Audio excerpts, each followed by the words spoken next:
ओम श्री गुरुवे नमः। ओम श्री गणेशाय नमः। अह, इससे पूर्व अरुण जी का सूर्यदेव का सारथी बनने का प्रसंग हो चुका है और अब प्रारंभ करते हैं।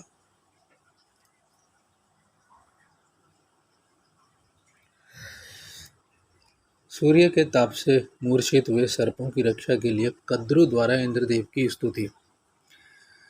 तो भगवान गीता में कहा गया है, हे अर्जुन, देवों में मैं इंद्र हूँ। तो देवराज इंद्र की स्तुति ये यहाँ वर्णन करते हैं।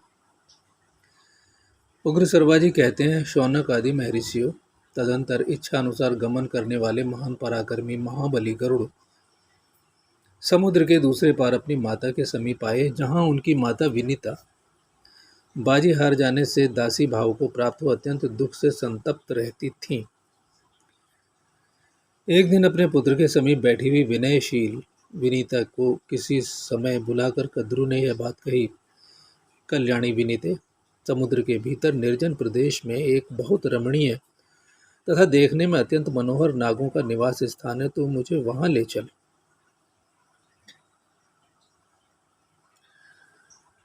तब गरुड़ की माता विनीता सर्पों की माता कद्रु को अपनी पीठ पर ढोने लगी। इधर माता की आज्ञा से गरुड़ भी सर्पों को अपनी पीठ पर चढ़ाकर ले चले।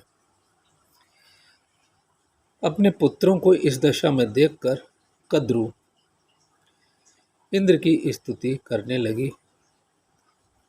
संपूर्ण देवताओं के ईश्वर, तुम्हें नमस्कार है। बलसूदन, तुम्हें नमस्कार है। सहस्र नेत्रों वाले नमुचिनाशन शचीपति, तुम्हें नमस्कार है।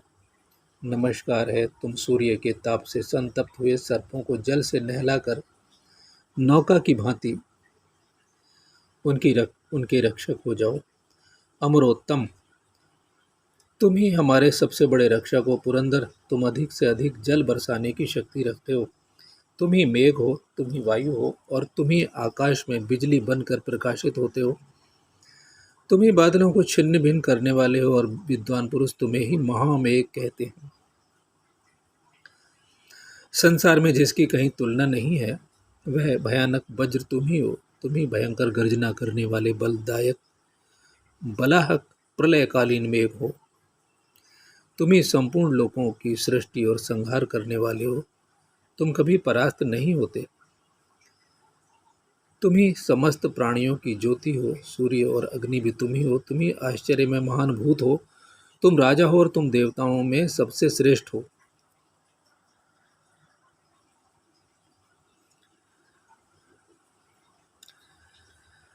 तुम ही सर्वव्यापी विष्णु, तुम ही सर्वव्यापी विष्णु, सहस्रलोचन इंद्र, द्युतिमान देवता और परम आश्रय हो सबके।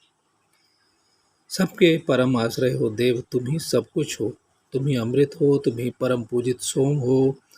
तुम मुहूर्त हो, तुम तिथि हो, तुम लय हो, तुम लव हो। तुम ही क्षण हो। शुक्ल पक्ष और कृष्ण पक्ष भी तुमसे भिन्न नहीं है। कला काष्ठा और त्रुटि सब तुम्हारे ही स्वरूप हैं। संवत्सर, ऋतु, मास, रात्रि तथा दिन भी तुम ही हो।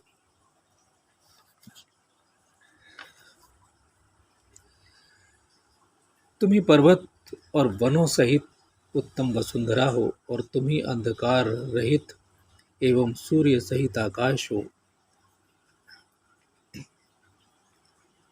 तिमि और तिमिलांगों से भरपूर, बहुत तेरे मगरों और मत्स्यों से व्याप्त तथा उत्ताल तरंगों से सुशोभित महासागर भी तुम ही हो। तुम महान यशस्वी हो।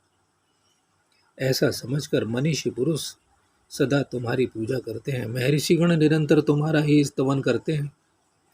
तुम यजमान की अभीष्ट सिद्धि करने के लिए यज्ञ में मुदित मन से सोम रस पीते हो, और वसटकार पूर्वक समर्पित किए हुए भविष्य भी ग्रहण करते हो। इस जगत में अभीष्ट फल की प्राप्ति के लिए विप्रगण तुम्हारी ही पूजा करते हैं। अतुलित बल के भंडार इंद्र, वेदांगों में भी तुम्हारी ही महिमा का गायन किया गया है। यज्ञ पारायण श्रेष्ठ द्विज तुम्हारी प्राप्ति के लिए ही सर्वथा प्रयत्न करके वेदांगों का ज्ञान प्राप्त करते हैं। यहाँ कद्रु के द्वारा ईश्वर के रूप में इंद्र की स्तुति की गई है।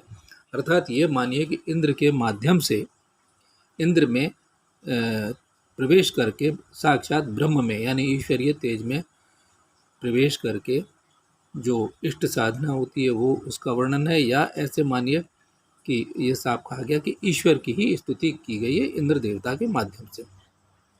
ठीक है, यहाँ आज का प्रसंग पूर्ण। ओम तत्सत। इसके बाद इंद्र देवता के द्वारा हुई वर्षा से सर्पों की प्रसन्नता। उग्र सर्वा जी कहते हैं, नागमाता कद्रु के इस प्रकार स्तुति करने पर भगवान इंद्र ने मेघों की काली घटाओं द्वारा संपूर्ण आकाश को आच्छादित कर दिया। साथ ही मेघों को आज्ञा दी, तुम सब शीतल जल की वर्षा करो। आज्ञा पाकर बिजलियों से प्रकाशित होने वाले उन मेघों ने प्रचुर जल की वृष्टि की। वे परस्पर अत्यंत गर्जना करते हुए आकाश से निरंतर पानी बरसाते रहे। जोर जोर से गर्जन और लगातार असीम जल की वर्षा करने वाले अत्यंत अद्भुत जलधरों ने सारे आकाश को घेर सा लिया। असंख्य धारा रूप लहरों से युक्त वह व्योम समुद्र मानो नृत्य सा कर रहा था।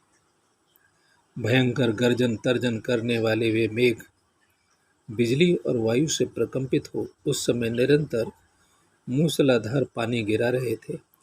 उनके द्वारा आच्छादित आकाश में चंद्रमा और सूर्य की किरणें भी अदृश्य हो गई थीं। इंद्रदेव के इस प्रकार वर्षा करने पर नागों को बड़ा हर्ष हुआ। पृथ्वी पर सब भांति और सब ओर पानी ही पानी भर गया। वह शीतल और निर्मल जल रसातल तक पहुंच गया। उस समय सारा भूतल जल की असंख्य तरंगों से आच्छादित हो गया। इस प्रकार वर्षा से संतुष्ट हुए सर्प अपनी माता के साथ रमणीयक द्वीप में आ गए।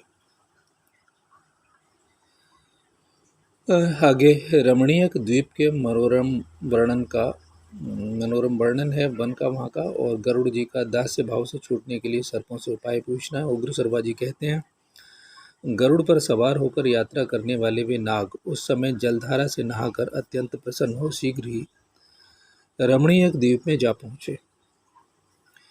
विश्वकर्मा जी के बनाए हुए उस द्वीप में जहाँ अब मगर निवास करते थे, जब पहली बार नाग आए थे तो उन्हें वहां भयंकर लवणासुर का दर्शन हुआ था। सर्प गरुड़ के साथ उस द्वीप के मनोरम वन में गए, जो चारों ओर से समुद्र द्वारा घिरकर उसके जल से अभिषिक्त हो रहा था, जहाँ झुंड के झुंड पक्षी कलरव कर रहे थे। विचित्र फूलों और फलों से भरी हुई वन श्रेणियां उस दिव्य वन को घेरे हुए थी। वह वन बहुत से रमणीय भवनों और कमलयुक्त सरोवरों से आवृत था। स्वच्छ जल वाले कितने ही दिव्य सरोवर उसकी शोभा बढ़ा रहे थे। दिव्य सुगंध का भार वहन करने वाली पवन वायु मानो वहाँ चवर डुला रही थी। वहाँ ऊंचे ऊंचे मलयज वृक्ष ऐसे प्रतीत होते थे मानो आकाश में उड़े जा रहे हों। वे वायु के वेग से विकंपित हो फूलों की वर्षा करते हुए उस प्रदेश की शोभा बढ़ा रहे थे। हवा के झोंके से दूसरे दूसरे वृक्षों के भी फूल झड़ रहे थे, मानो वहाँ के वृक्ष समूह वहाँ उपस्थित हो नागों पर फूलों की वर्षा करते हुए उनके लिए अर्घ्य दे रहे हों।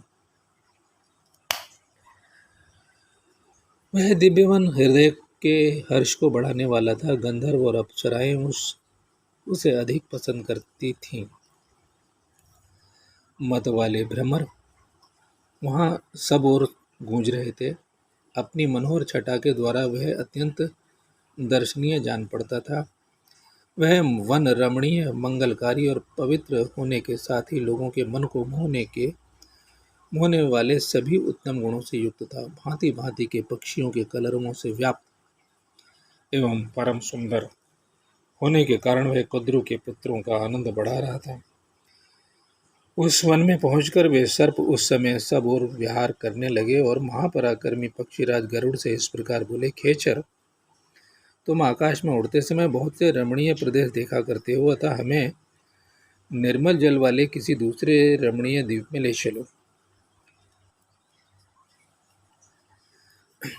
गरुड़ ने कुछ सोचकर अपनी माता विनीता से पूछा, माँ क्या कारण है कि मुझे सर्पों की आज्ञा का पालन करना पड़ता है? विनीता बोली, बेटा पक्षीराज, मैं दुर्भाग्यवश सौत की दासी हूँ।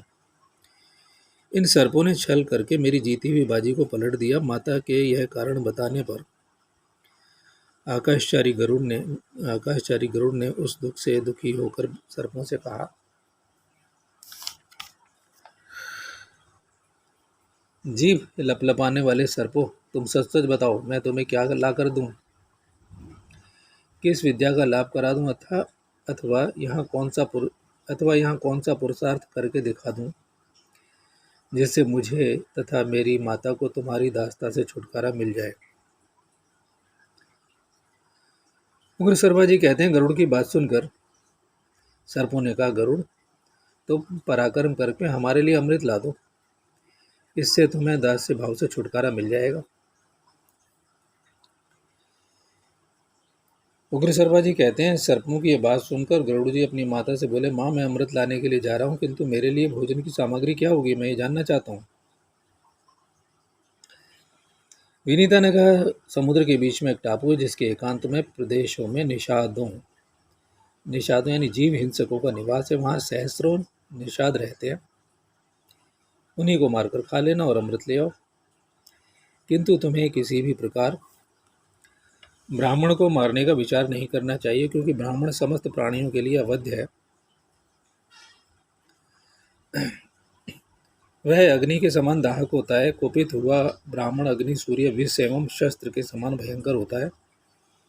ब्राह्मण को समस्त प्राणियों का गुरु कहा गया है। इन्हीं रूपों में सत्पुरुषों के लिए भी ब्राह्मण आदरणीय माना गया है।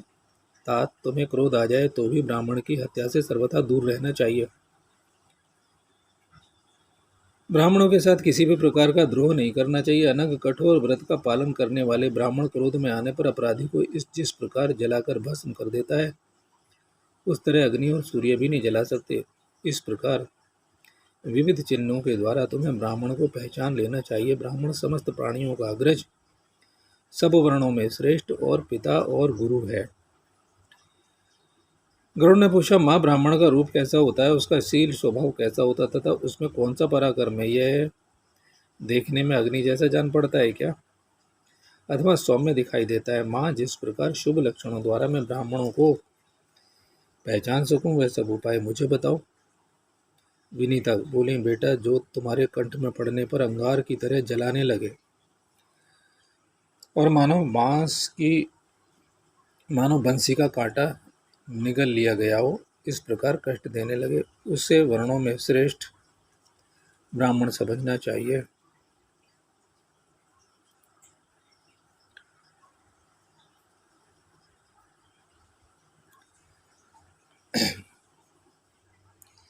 क्रोध में भरे होने पर भी तुम्हें ब्रह्म हत्या नहीं करनी चाहिए। विनीता ने पुत्र के प्रति स्नेह होने के कारण पुनः इस प्रकार कहा, बेटा जो तुम्हारे पेट में पच न सके उसे ब्राह्मण जानना। पुत्र के प्रति स्नेह होने के कारण विनीता ने पुनः इस प्रकार कहा। वह पुत्र के अनुपम बल को जानती थी, तो भी नागों के द्वारा ठगी जाने के कारण बड़े भारी दुख से आतुर हो गई तथा अपने पुत्र को प्रेम पूर्वक आशीर्वाद देने लगी।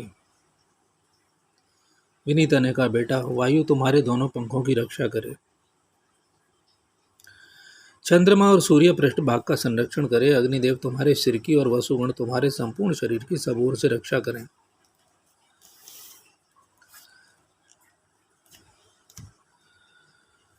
पुत्र मैं भी तुम्हारे लिए शांति एवं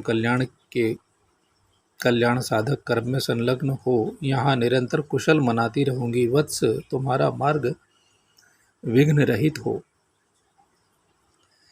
तुम अभीष्ट कार्य की सिद्धि के लिए यात्रा करो। शौनक आदि महर्षियों, माता की बात सुनकर महाबली गरुड़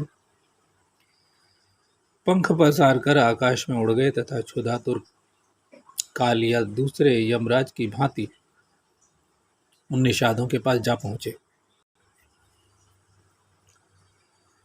उन निषादों का संहार करने के लिए उन्होंने उस समय इतनी अधिक धूल उड़ाई जो पृथ्वी से आकाश तक छा गई। वहां समुद्र की कुक्षी में जो जल था उसका शोषण करके उन्होंने समीपवर्तीय पर्वतीय वृक्षों को भी विकंपित कर दिया। इसके बाद पक्षीराज अपना मुख बहुत बड़ा करके